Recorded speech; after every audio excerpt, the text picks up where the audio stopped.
The first sound you would have heard was silence, not the kind that comforts, but the kind that weighs heavy on the chest, as if the walls themselves were listening. Kentucky, 1854. Inside the grand Caldwell estate, gas lamps flickered over polished wood and lace curtains, while unseen in the corners, a different fire smoldered. It lived in the mind of one woman. Her name was Dina.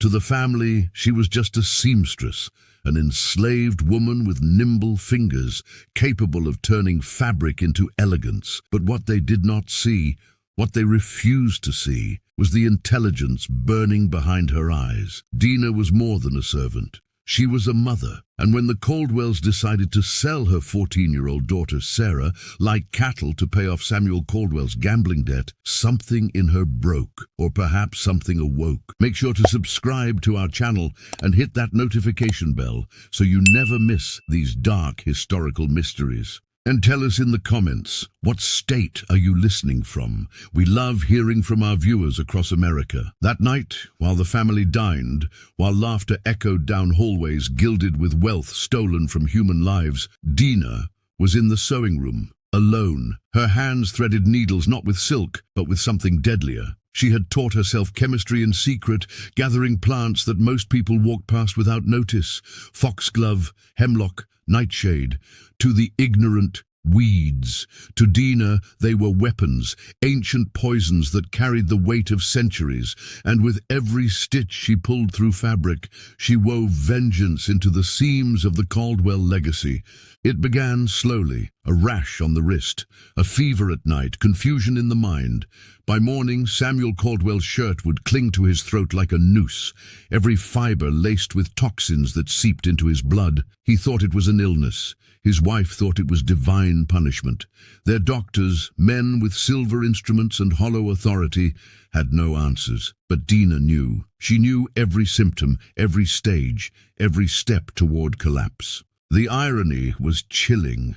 The very clothes that made the Caldwells appear refined, respectable, untouchable, were killing them. And still, no one suspected the quiet woman in the corner, needle between her fingers, eyes lowered in submission. But here is where the story turns from the shadows into your ears.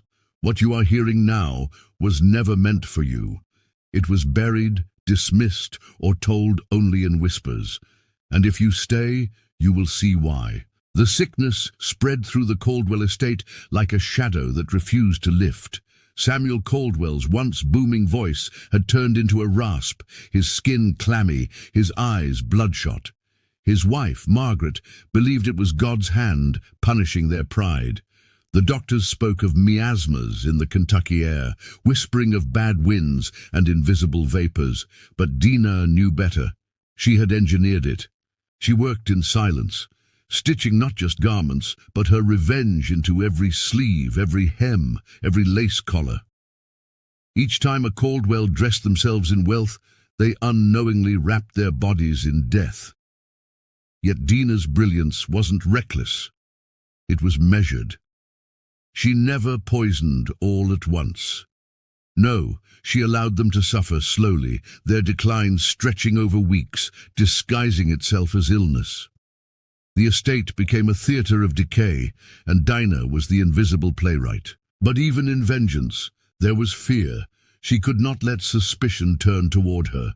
So, she played her role with perfection. She bowed her head when spoken to. She smiled faintly when praised for her stitching. She even prayed aloud with the family as their health failed, whispering psalms while silently counting how many days the poison had been at work. It was Sarah, her daughter, who kept Dina steady. The thought of her being sold into a life of violation, stripped of dignity, haunted Dina's every breath. To strike back at the Caldwells was not just revenge, it was resistance. It was the only weapon an enslaved woman had against those who treated her bloodline as property. And so every needle she threaded became a blade aimed at their empire. The estate servants whispered too. They noticed the strange decline, the way the master's strength drained while Dina moved about untouched. Some suspected she knew more than she admitted. A few feared her. But most Most admired her courage in secret, because though none dared to say it aloud, they understood someone was fighting back. Still, Dina's war was not without danger. A single mistake could reveal her. A wrong dosage, a garment discarded too soon, an overseer watching too closely. She lived with that constant edge of risk, a knife pressed against her throat every day. And though her plan was unfolding with brutal precision, the cost of being caught was unthinkable. Because in Kentucky, 1854, when an enslaved person struck back, justice was not measured in trials, it was measured in rope and fire. And Dina knew that sooner or later, the walls of the Caldwell estate would whisper her name. The Caldwells' decline became impossible to ignore. Samuel could no longer walk without support, his once broad shoulders hunched, his face hollow. Margaret fainted often, claiming it was the heat, though her skin had grown pale and brittle. At night, the halls echoed with coughing fits that rattled through the grand estate. Yet outside the mansion walls, the Caldwell name still carried power. Guests arrived for dinners, for church gatherings, for business. Dina's poisons had to bend around these appearances. She knew how to weaken without killing, to dim vitality without extinguishing it. A collapse at the wrong moment could unravel everything. Dina studied her craft like a scholar in secret.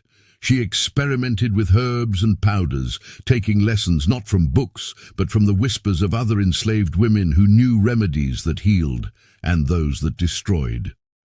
Her knowledge grew sharper with each garment she altered.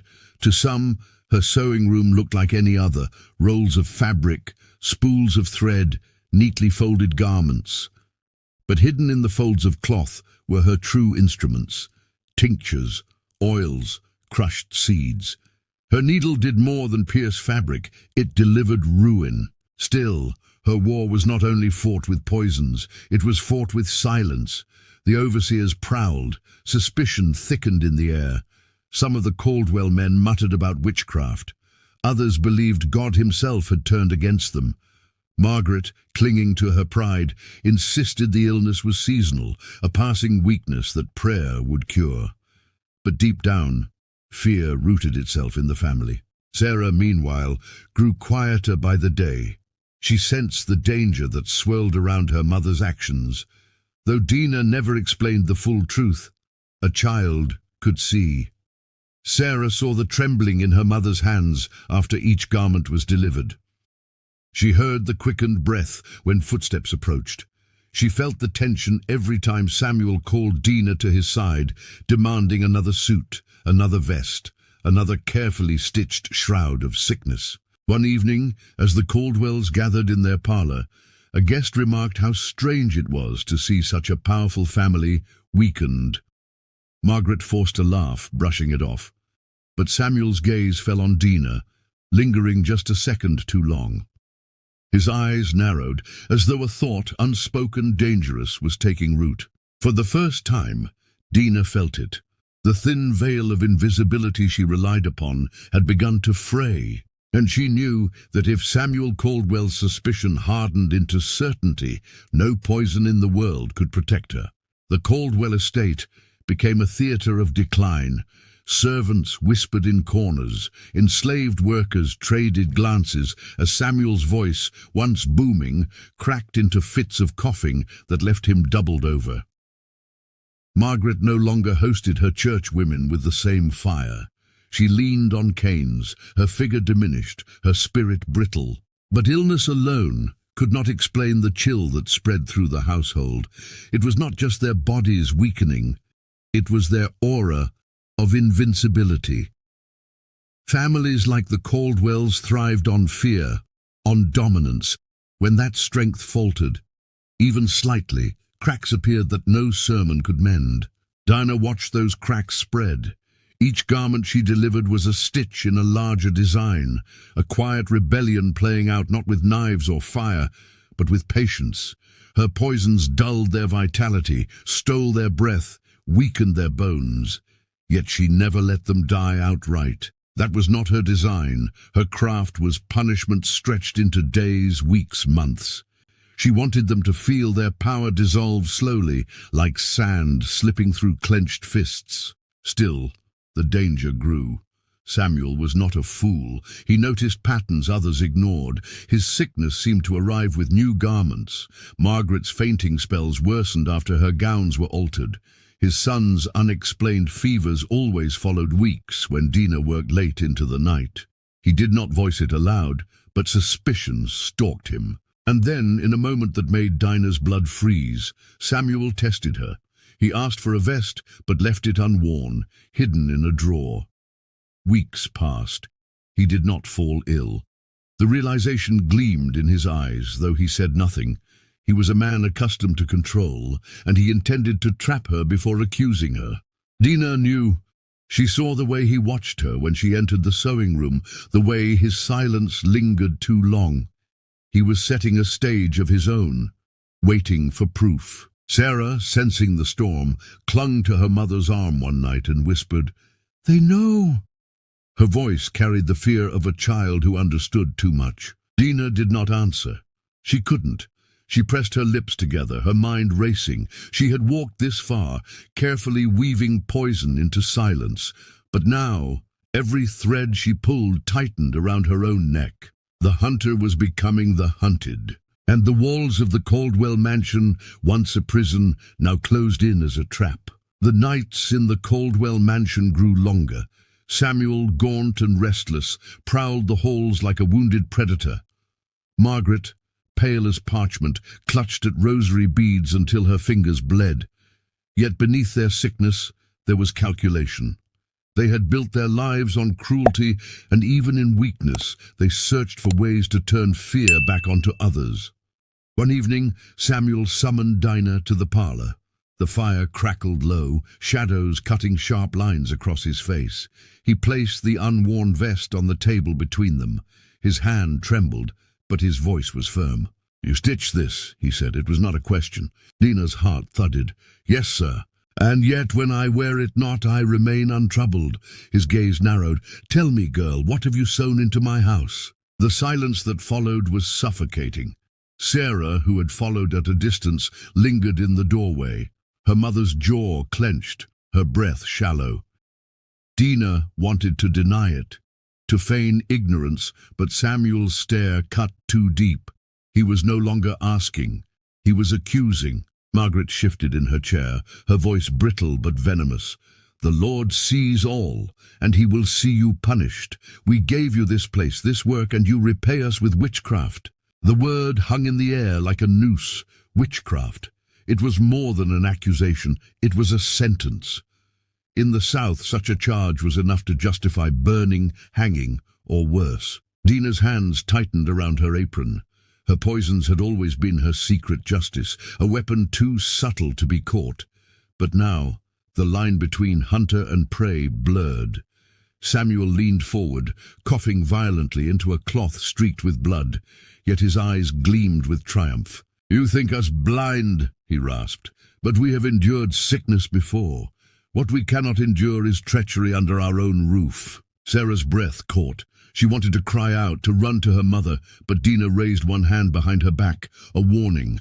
Silence, stillness, obedience. For the first time, Dina felt the edge of her own craft turn against her. She had fought their cruelty with shadow, with patience, with hidden poisons. But now the light of suspicion had burned through the veil. She was exposed, and the Caldwells, weakened but dangerous, were preparing their revenge. The household shifted into something darker after that night. The Caldwells, once weakened and desperate, now seemed to draw new energy from their suspicion. They no longer coughed in front of Dina. They whispered in private, doors locked, footsteps muffled. Sarah watched her mother grow tense, her shoulders always tight, as if waiting for a blow that had not yet fallen. Margaret began carrying a small silver cross wherever she went, clutching it tightly whenever Dina entered a room.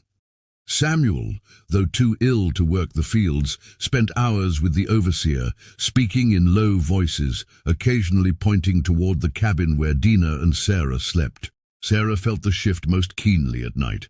She would wake to sounds of footsteps circling their cabin, heavy boots crunching on gravel, the creak of the porch, a long pause at the door, and then nothing. Whoever it was would leave, but the silence that followed was worse than any intrusion. Dina sensed the trap closing.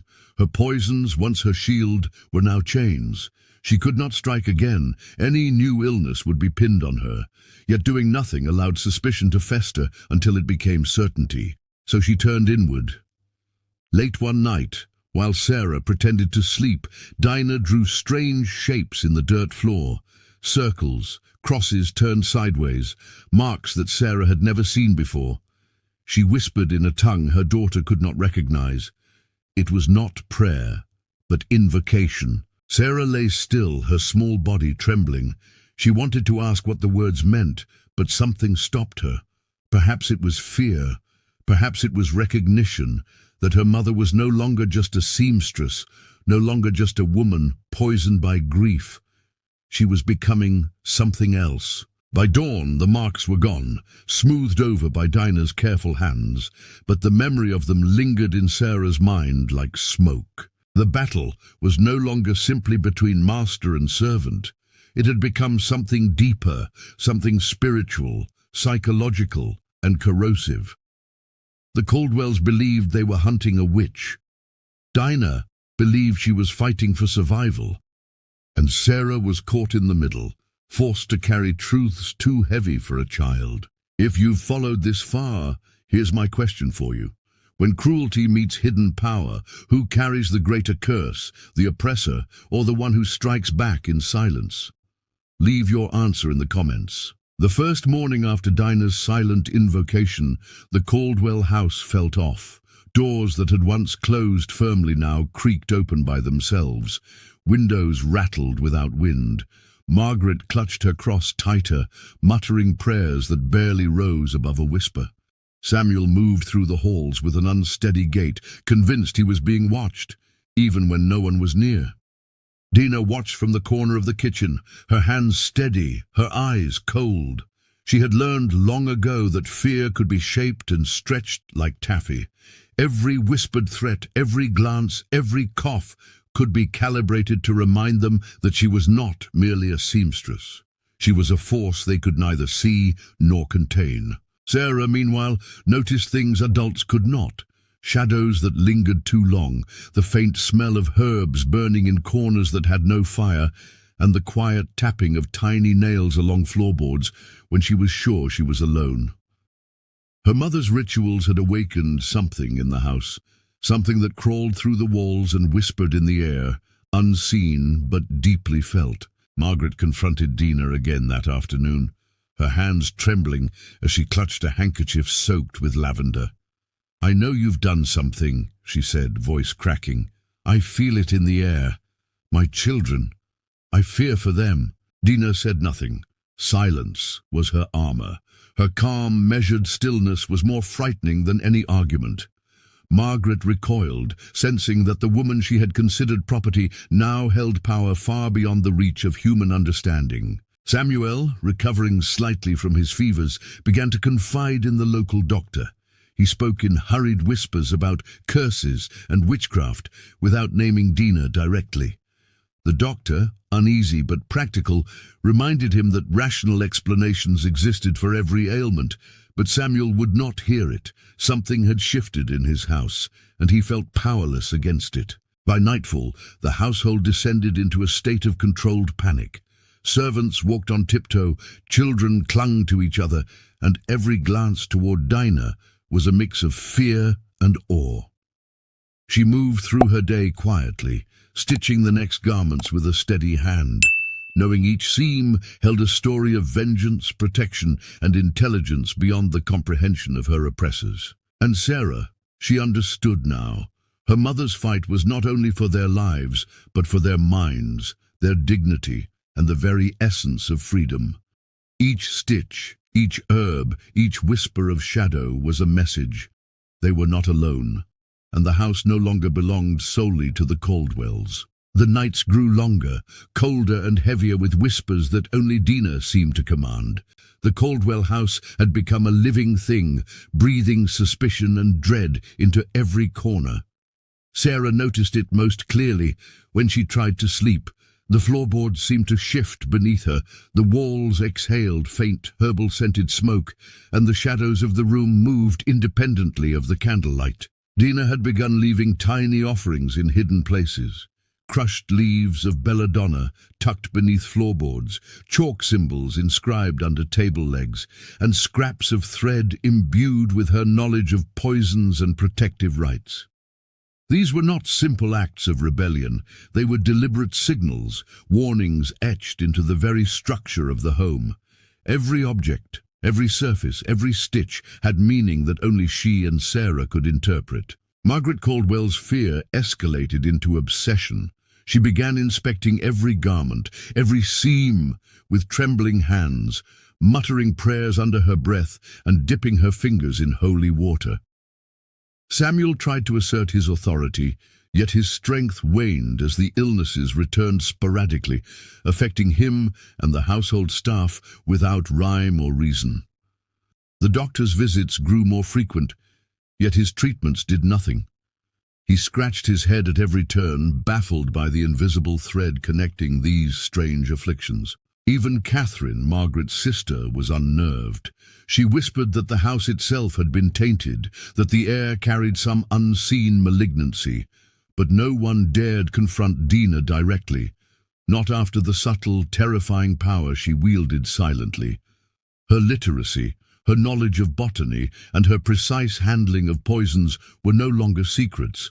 They were a looming presence in every interaction. Sarah began to see her mother not just as a parent, but as a sentinel, a strategist waging war in a battlefield defined by corridors, wardrobes, and hidden drawers. She saw how Dina measured every step, calculated every glance, and turned every gesture into a defensive or offensive move. Sarah felt the weight of this knowledge pressing upon her young mind. The world was a cage, and freedom came at the price of cunning, patience, and sacrifice. That night, Dina whispered to Sarah about the coming plan. Her voice low and deliberate, she spoke of patience, of waiting for the perfect moment, of turning fear into action without revealing her hand. The child trembled, not from cold, but from the realization that their lives now depended entirely on the precision of a mother who had transformed suffering into a weapon. And in the silence of the Caldwell house, shadows lengthened, the air grew thick, and the tension of unseen forces pressed down on every corner. They were no longer merely living under one roof. They were participants in a slow, unrelenting psychological battle, orchestrated by a mind both brilliant and relentless. The following morning, an oppressive stillness settled over the Caldwell estate. It was the kind of silence that spoke louder than any voice, a heavy, tangible weight pressing down on those who dared remain within its walls. The servants whispered in hushed tones about the strange illnesses, the recurring nightmares, and the inexplicable tremors that ran through the household each night. Samuel Caldwell paced the floors with a restless energy, muttering about rational explanations, yet even he could not ignore the creeping sense of dread that clung to every corner. Dina worked quietly in her sewing room, the air around her heavy with the scent of crushed herbs and faint smoke. Every thread she pulled, every stitch she made, carried with it her knowledge of poisons and her subtle orchestration of fear. It was as though she was stitching not only garments but also a labyrinthine trap of influence, control, and silent vengeance. Sarah watched her mother from the shadows, understanding the gravity of each precise motion. The child's eyes had learned to see the unseen, to read the invisible currents of power in the room. Margaret Caldwell's growing obsession had begun to warp her perception. She scrutinized every piece of clothing, every detail of the house, searching for signs of sabotage.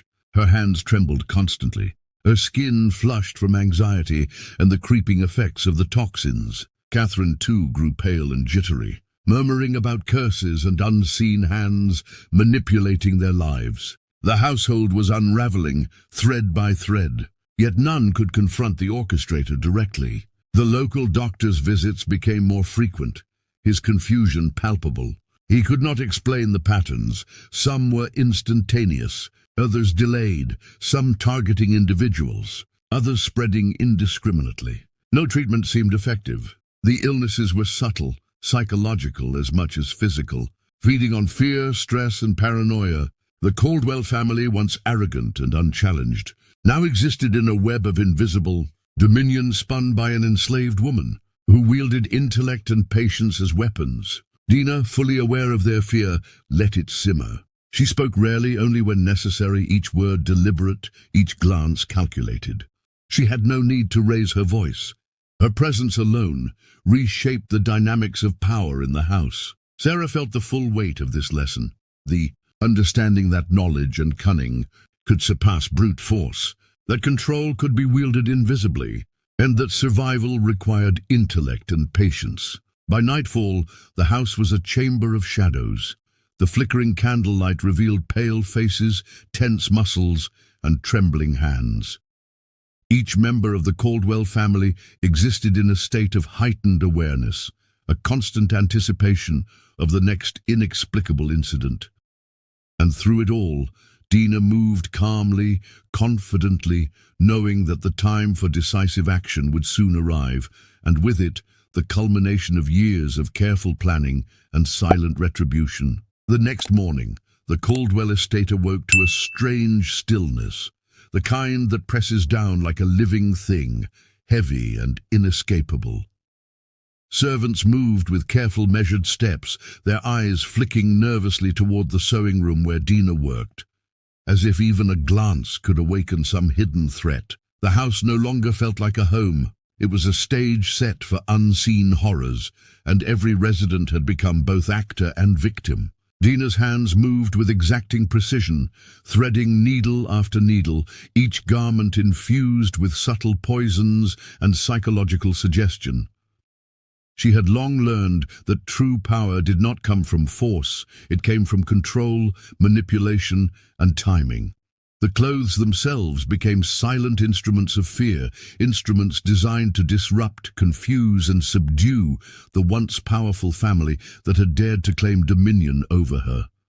Sarah observed in silent awe, understanding that her mother's genius lay not only in her knowledge of toxins, but in her ability to bend human perception and reaction to her will. Margaret Caldwell, increasingly paranoid, inspected the clothing obsessively. Her eyes darted at every seam, every fold, every thread, searching for an explanation she could not name. She could feel the poison's presence on her skin, a subtle irritation that seemed to echo the mounting anxiety inside her. Catherine, once indifferent, now flinched at every movement, sensing a threat in the very air she breathed. Samuel Caldwell tried to maintain authority, but each day his confidence eroded. He could no longer ignore the mounting pattern of illness, fear, and tension. Even the doctor, who had visited repeatedly, grew cautious. His hands shook when he examined the sick, and his mind scrambled to rationalize the unexplainable. No cause, no pattern, no treatment seemed effective. The poisons were cunning, their effects delayed, insidious and tailored to prey on both body and mind. The house had become a laboratory of terror, where Dina's intellect and patience ruled unseen, and the Caldwell family had been reduced to subjects in her precise experiment. That night, the house seemed to exhale with a sigh of anticipation. Shadows lengthened unnaturally, candle flames wavered as if afraid, and Sarah sensed a culmination approaching. Dina whispered instructions to her daughter, laying out the next phase of their plan with quiet authority. Sarah's heart raced not from fear, but from recognition. She was witnessing strategy, genius, and revenge, all entwined in a single inexorable design. The Caldwell family slept uneasily, their dreams plagued by visions of twisted garments, burning sensations, and untraceable threats. And in the corner of the house, Dina and Sarah watched, understanding fully the inevitability of the coming reckoning. Every step, every stitch, every moment had been meticulously orchestrated. The night was no longer simply dark. It was alive, waiting for the moment when control, patience, and vengeance would collide in an act that would change the house forever. The morning after the third night of mounting illness, the Caldwell household seemed suspended in a strange, suffocating stillness. Curtains hung motionless, though a faint draught whispered through the halls. Servants moved silently, afraid to make any sudden sound. Samuel Caldwell, once imperious and commanding, now drifted through the rooms as though haunted, his eyes betraying the suspicion that had begun to root itself deep within his mind. Dina, working quietly in the sewing room, observed with a cold precision. Each garment she had prepared was now being worn, and the results were immediate yet subtle. Fevered glances, twitching hands, and murmured complaints filled the house. No one could yet place the blame, for the poison was insidious, applied so carefully that even the most attentive eye could detect nothing wrong. And yet, the family's health and morale were unraveling, their sense of security evaporating thread by thread. Margaret Caldwell's nerves frayed. She could not understand the source of the discomfort that clung to her like a second skin. Her confidence dissolved into suspicion and fear. Catherine, too, recoiled at every movement, imagining threats in the slightest shadow. Even the children, innocent yet observant, sensed the tension that hung over every corridor and chamber, a tension that was more than mere coincidence. Sarah watched her mother carefully, learning not only the chemistry of poisons, but the psychology of terror. She saw how fear could be weaponized, how patience could transform knowledge into power. The household had become a living laboratory, and Dina's meticulous calculations were now evident in every pale face and trembling hand. The women had become instruments of change, not simply victims of circumstance. Doctors were summoned repeatedly, yet their advice proved futile. Symptoms were inconsistent, effects delayed, yet progressive. Illnesses waxed and waned with an untraceable pattern. In desperation, Samuel demanded an exhaustive investigation, but each inquiry led to confusion, frustration, and the creeping realization that this was no ordinary malady. Something intelligent, deliberate, and unseen was at work within their walls. As the sun set, casting long shadows across the floorboards, the house itself seemed to respond. The flickering candlelight danced unnaturally, shadows stretched and contracted like living things, and the faint metallic scent of the poisons mingled with the sweet decay of fear. Dina, calm and controlled, moved silently from room to room, checking the clothing, the placement, and the subtle doses she had applied. Sarah, now almost a reflection of her mother's composure, whispered quietly, "Tonight will be the turning point." Dina only nodded, her eyes sharp, calculating. The moment had been carefully planned for months, every detail considered, every variable accounted for, and as darkness fell, the house, the family, and the inevitability of retribution converged into a silent, waiting storm. The following morning, the Caldwell estate awoke to an uneasy stillness. The air was thick, almost viscous, carrying a faint metallic tang that no one could name. Margaret Caldwell sat rigid in her bed, her skin flushed and clammy, eyes darting toward the seamstress's empty room. Each heartbeat in the house seemed magnified, echoing across halls that had once been filled with laughter and command. Doctors were summoned once again, their confident faces betraying subtle unease. Every diagnosis clashed with the other, and symptoms refused to follow any known pattern. Hands shook, brows glistened with sweat, and murmured complaints of burning skin and sudden nausea spread like a whispered contagion. The realization settled slowly but firmly. This was no ordinary ailment. Something calculated and deliberate was at work. Dina moved silently among the rooms, her movements precise and measured. Each garment she had touched, every stitch infused with poison, became a weapon she wielded with absolute control. This was more than vengeance. It was a demonstration of power long denied. a reclamation of agency in a world designed to deny her voice. And as the family faltered, she observed with an unblinking gaze, calculating the next phase. Sarah, hidden in the shadowed corners, mirrored her mother's poise, absorbing lessons of patience, strategy, and psychological dominance. She witnessed how fear could be amplified, how suspicion could spread like wildfire, and how the smallest acts of preparation could catalyze the collapse of even the most fortified authority. The house itself seemed to respond, groaning under the weight of secrets it had never known it held. By afternoon, the Caldwell men were visibly weakened. Samuel Caldwell paced the halls, his composure eroded, mind spinning for explanations. Constance Caldwell's hand trembled as she reached for her tea, recoiling from the faint chemical tang she could not name. Every glance carried distrust, every movement invited paranoia. The family's unity, meticulously maintained for generations, had begun to fracture, and they had no understanding of why. Margaret Caldwell clutched her chest, whispering accusations that faltered before the walls themselves. Catherine, haunted by sudden dizziness, stumbled, caught only by the trembling children around her. In every face, every shallow breath, the subtle fingerprints of Dina's work were revealed. Yet no one could trace the hand behind the design. Night approached with deliberate darkness, shadows curling along the walls, and the air heavy with the unspoken tension of impending reckoning. Dina checked the threads once more, confirming the precision of her handiwork. Each stitch, each subtle application of her crafted poisons was now in place.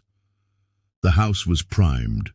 The moment of transformation, the culmination of careful observation and silent preparation, had arrived.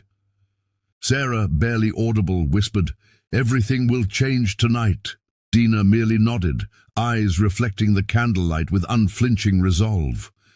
Outside, the wind moaned through the trees, as if even the world itself awaited the unfolding of events that no one in the Caldwell household would survive unscathed. The night descended on the Caldwell estate like a living entity, swallowing sound and light with deliberate hunger. Shadows pooled in the corners of every room, stretching across walls, twisting around furniture as if the house itself was conspiring.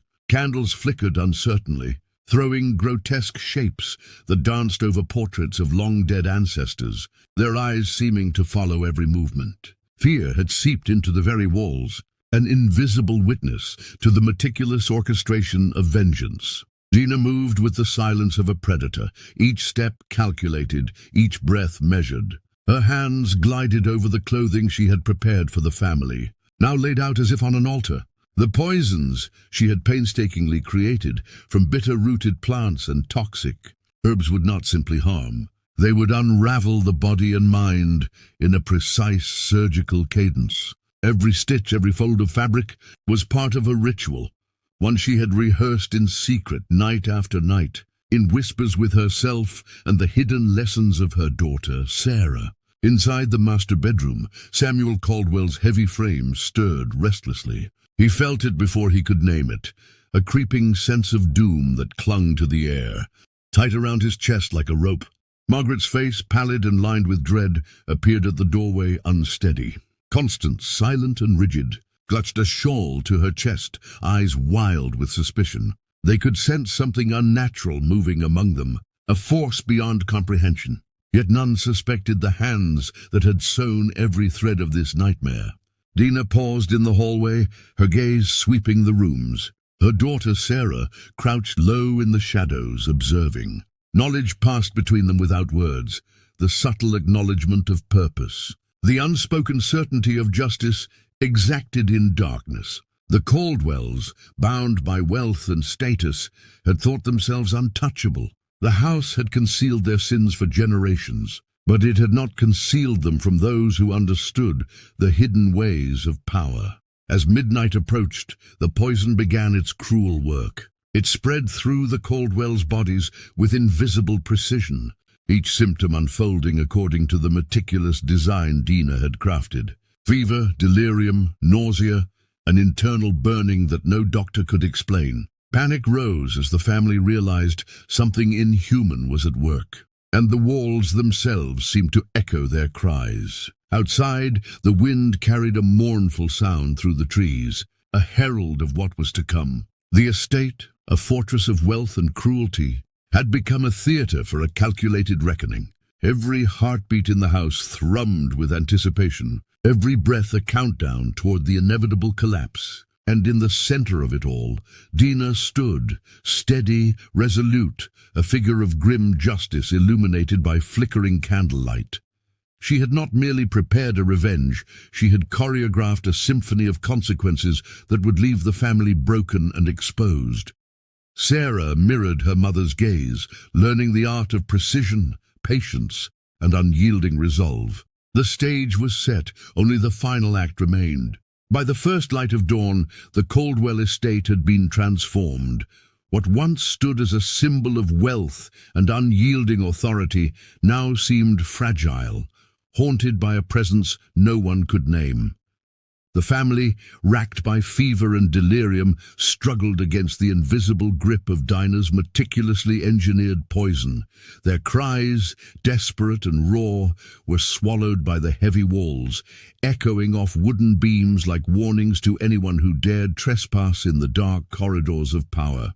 Dina watched from the shadows, her expression unreadable, as each reaction unfolded exactly as she had intended. This was more than vengeance. It was a demonstration of knowledge and control, a calculated exposure of the hypocrisy of those who considered themselves untouchable. Each thread she had sewn, each drop of tincture applied, carried the weight of years of oppression, of stolen youth, of a daughter torn from her mother's arms. In the nursery, Sarah knelt quietly, observing the consequences with a detached precision that belied her age. The child had been trained in secrecy, taught to read the signs of the body and mind, to understand the flow of unseen energies that govern life and death. Under Dina's guidance, she had learned to see the invisible, to manipulate the subtle forces that most would dismiss as coincidence.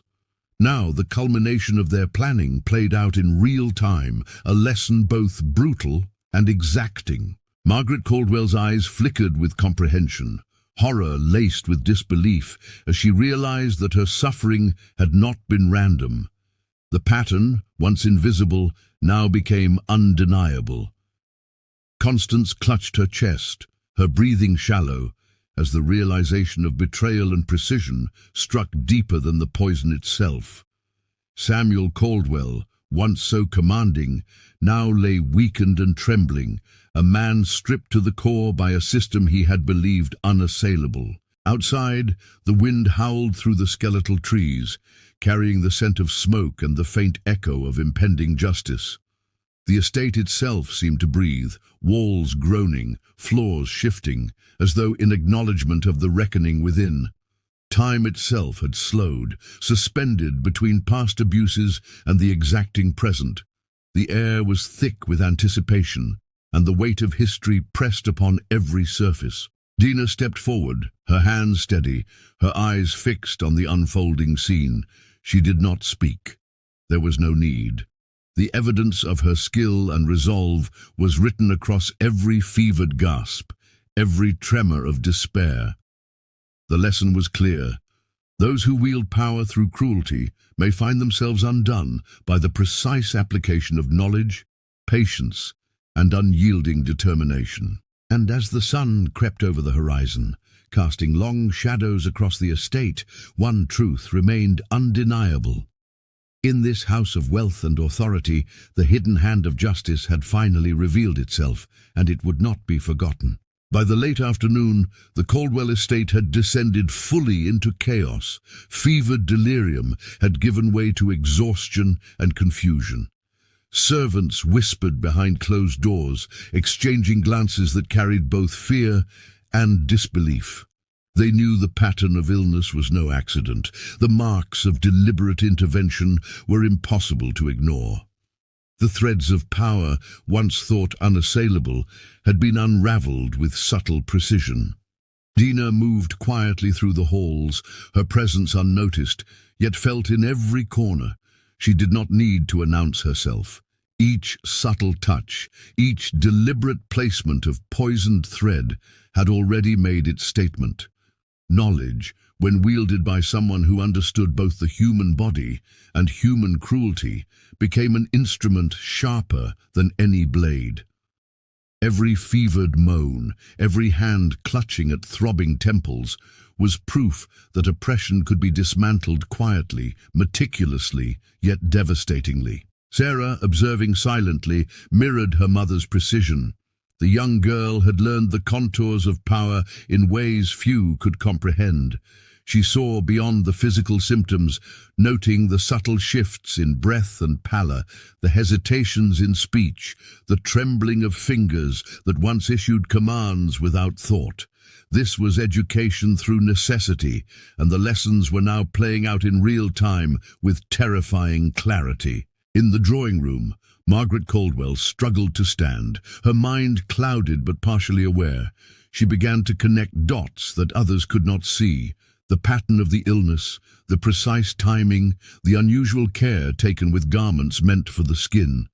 Constance, ever the matriarch, had always believed herself untouchable, a figure above reproach. Now, weakness overtook her pride, and she glimpsed a reality she could neither control nor deny. Outside, the wind carried a hollow emptiness, rustling through the barren trees and the skeletal remains of ornamental gardens.